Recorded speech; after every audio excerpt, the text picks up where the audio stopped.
Ya, pemirsa menjelang Lebaran, sejumlah toko emas di Kabupaten Pandeglang, Banten ramai dikunjungi warga. Ya, kebanyakan dari mereka berburu emas untuk berinvestasi serta untuk dipakai saat hari Lebaran nanti.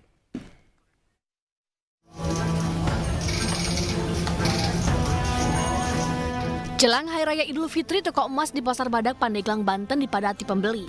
Warga berburu perhiasan seperti cincin dan gelang model terbaru. Peningkatan transaksi jual beli emas terjadi setiap tahun jelang Lebaran. Selain ingin mempercantik diri, warga memanfaatkan THR dengan membeli emas untuk berinvestasi. Meski harga emas terus naik, namun pembeli justru meningkat. Bahkan omset penjualan bisa mencapai 400 juta rupiah per harinya. Emang biasanya kalau lagi ada rezeki beli, cuman emang kebetulan kalau mau lebaran kan lumayan gitu ya pendapatannya, jadi lumayan lah buat nabung gitu. Nabung juga ya. Karena emang di sini emasnya lucu-lucu, banyak pilihannya Pak. Sekarang harga emas Rp1.040.000. Itu kenaikan waktu kapan, Pak Ji? Kenaikan tiap hari, harga tidak menentu. Oh, merangkak naik aja terus ya, Pak Ji? Iya, tiap hari perubahan terus, bukan perubahan turun, perubahan naik terus. Tapi untuk pembeli gimana, Pak Ji? Untuk pembeli tetap Ramai ya? ramai, bahkan diburu. Oh, apalagi menjelang Lebaran ini ya, Pak Ji? Apalagi menjelang lebaran, biasa setahun sekali. Alhamdulillah, omset meningkat. Peningkatan pembeli emas biasanya akan terus berlangsung hingga H-1 Idul Fitri. Dari Pandeglang, Banten, Iskandar Nasution, iNews melaporkan.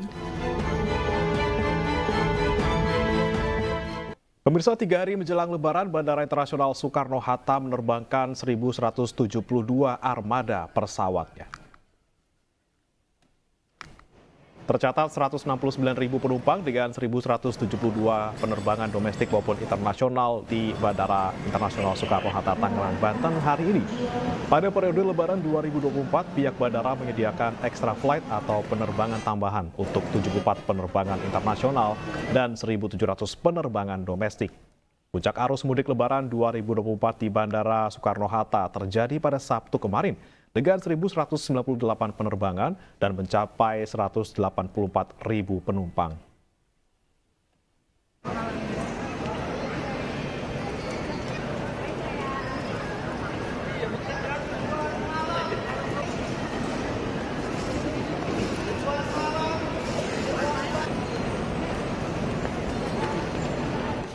Ya, pemirsa, untuk informasi terkini puncak arus mudik Lebaran 2024, kita sudah terhubung dengan rekan Jen Cahyani di Bandara Soekarno-Hatta, Tangerang, Banten.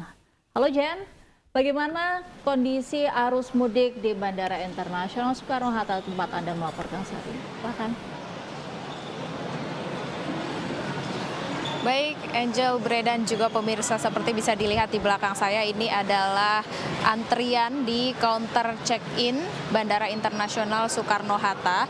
Dan ini sejak pagi tadi kami pantau memang selalu ramai dan terjadi antrian di sini, dan ini menandakan bahwa hari ini masih dalam puncak arus mudik Lebaran tahun 2024 bagi masyarakat yang akan mudik menggunakan transportasi udara. Meskipun memang hari ini terjadi penurunan angka jumlah penerbangan dan juga penumpang, pada hari kemarin ini masih terjadi puncaknya, yakni dengan 184.000 penumpang dengan 1.198 penerbangan, hampir 1.200 penerbangan, dan hari ini akan ada 1.172 penerbangan dengan mencapai 169.000 penumpang ya. Dan memang kalau dari pihak bandara sendiri, PT Angkasa Pura II sebagai pengelola Bandara Internasional Soekarno-Hatta juga sudah melakukan operasi untuk pelayanan, diantaranya menitik beratkan fokus untuk di counter check-in sendiri, kemudian di boarding lounge, dan juga melakukan pengaturan flow penumpang dari area bandara hingga nantinya masuk ke dalam pesawat. Kemudian juga mereka berkoordinasi dengan ground handling untuk perihal bagasi, kemudian juga berkoordinasi dengan maskapai terkait dengan area parkir pesawat. Dan sementara itu untuk mengatasi atau menghindari kepadatan dengan adanya antrian yang ada di area bandara ini, pihak pengelola bandara juga mengerahkan 7.000 personel gabungan dari Aviation Security, kemudian TNI Polri dan juga petugas pelayanan. Dan ini diantaranya petugas pelayanan yang ada di drop zone hingga ke dalam dan juga ke dalam setelah nantinya calon penumpang ini check-in. Jadi masyarakat atau para calon penumpang ini yang akan mudik menggunakan pesawat tidak perlu khawatir dan silahkan menikmati perjalanan Anda. Saya kembalikan ke Anda di studio, Bre dan juga Angel. Ya, terima kasih Jen Cahyani melaporkan langsung dari Bandara Internasional Soekarno-Hatta. Selamat bertugas kembali. Anda masih di Ayu Siang, pemirsa. 10 malam terakhir di bulan suci Ramadan dimanfaatkan oleh umat Islam dengan ibadah itikaf atau berdiam diri di masjid. Seperti yang dilakukan oleh ratusan jamaah di Masjid Jamik di Kota Lok Sumawe dan juga Masjid Habibur Rahman di Bandung, Jawa Barat. Berikut informasinya.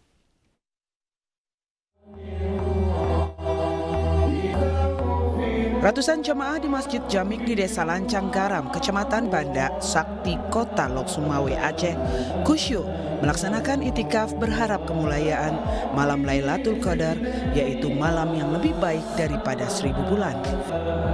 Diawali dengan salat sunnah taubat, dilanjutkan dengan tausiah keagamaan, zikir, dan ditutup dengan doa musabah. Namun ada juga jamaah yang melanjutkan itikaf dengan membaca ayat suci Al-Quran dan salat sunnah lainnya hingga datangnya waktu subuh. Itikaf merupakan anjuran Nabi Muhammad SAW guna memperkuat ibadah kepada Allah Subhanahu wa Ta'ala di malam-malam terakhir bulan Ramadan. Karena malam-malam Lailatul Qadar itu terdapat pada waktu yang sunyi, tepatnya tengah malam. Kalau ada posisi kita sedang tidur, mungkin rugi, sehingga dianjurkan untuk bisa beritikaf di masjid guna mendapatkan malam Lailatul Qadar. Sedangkan malam Lailatul Qadar itu sendiri lebih baik daripada 1000 bulan. Kalau diakumulasi berarti 83 tahun. Menurut pihak Jamik Lok Sumawe, waktu yang paling baik untuk melaksanakan itikaf yakni mulai pukul 00 waktu Indonesia Barat hingga menjelang subuh. Di Masjid Jamik, jumlah jamaah yang mengikuti itikaf mencapai 500 orang lebih.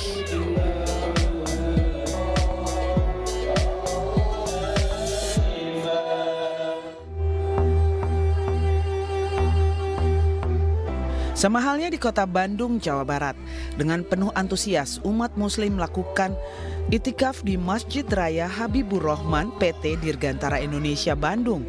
Namun uniknya ratusan jamaah yang berasal dari berbagai daerah sampai mendirikan tenda di pelataran masjid dan mereka pun beritikaf membawa keluarganya sehingga Masjid Raya Habibur Rahman saat beritikaf dipenuhi balita, remaja hingga orang tua.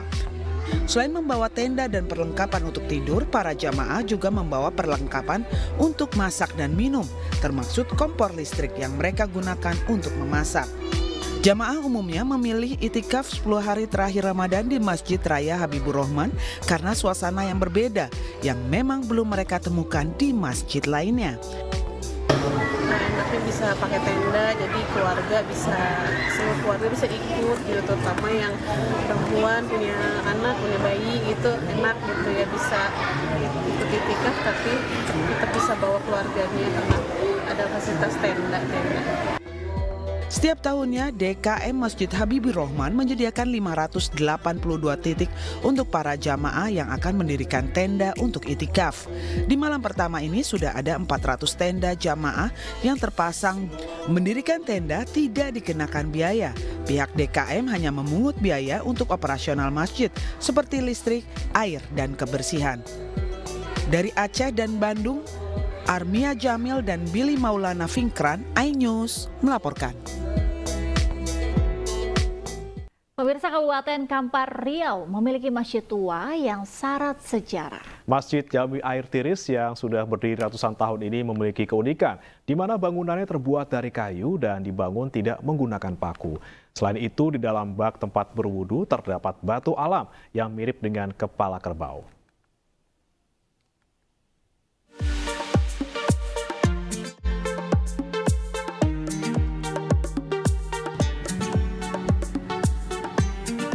Dibangun pada tahun 1901, Masjid Jamik Air Tiris yang terletak di Desa Tanjung Berulak, Kecamatan Air Tiris, Kabupaten Kampar, merupakan masjid tertua di Provinsi Riau.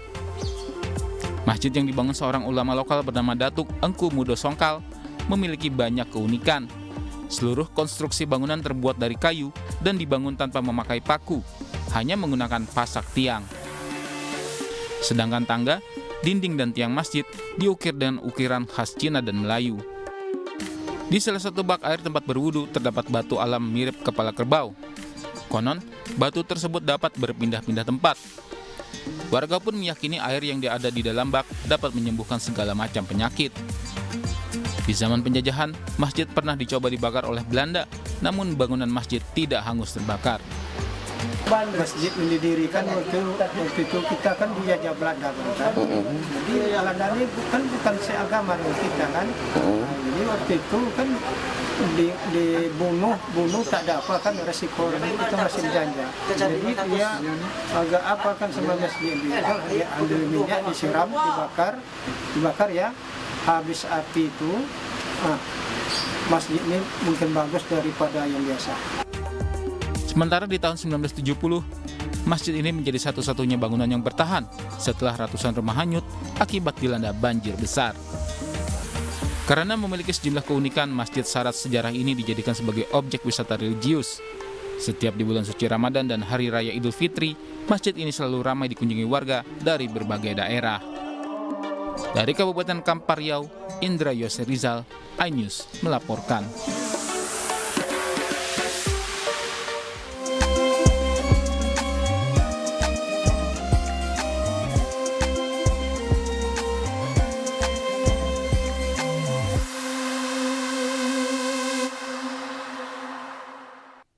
Ribuan pemudik memadati Bandara Internasional Kertajati di Majalengka, Jawa Barat. Sesaat lagi tetaplah bersama kami.